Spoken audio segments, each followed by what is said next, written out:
Welcome back to my channel. Let's look into Frontline report for the morning of 23rd March 2025 from Wargonzo. Zaporizhzhia Front. Here, Russian troops continue to break through to Lobkovo. There are reports of advances by the Russian armed forces on the approaches to the settlement and to the east, where Russian troops were able to advance in the forest plantations. Donetsk Front. Russian troops are conducting offensive operations in the Veseloy area where heavy fighting is unfolding. The Ukrainian armed forces are on the active defense, periodically conducting counterattacks.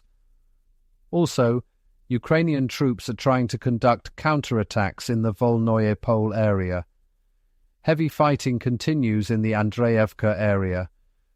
Also, the Russian armed forces continue to develop the offensive in the direction of Bogatyr and Razliv. Fighting continues near Peshanoye and Shevchenko.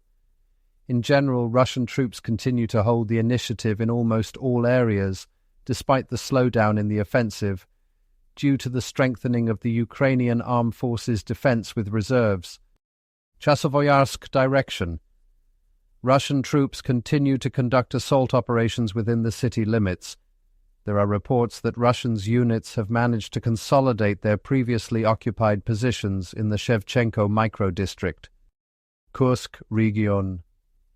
The Russian armed forces continue to conduct offensive operations in order to push Ukrainian armed formations out of the territory of the Kursk region. They are advancing in the direction of Oleshnya. The Ukrainian armed forces are actively defending themselves. There are reports from the scene of serious activity by enemy kamikaze drones. At the moment, enemy UAV strikes are causing our troops the main losses in this direction. Fighting continues in the Basovka area. Also, according to unverified information, Russian troops have entered the territory of the Sumy region in another place and reached the outskirts of the settlement of Vladimirovka. If the information is reliable, then the advance of our troops deep into the Sumy region is up to 2 km. Belgorod region. There are no significant changes in the line of combat contact.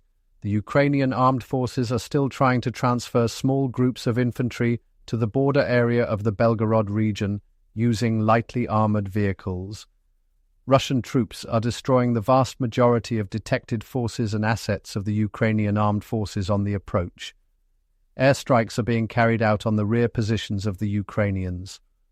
Also, one of the Leopard tanks, which was operating from a closed position, was destroyed.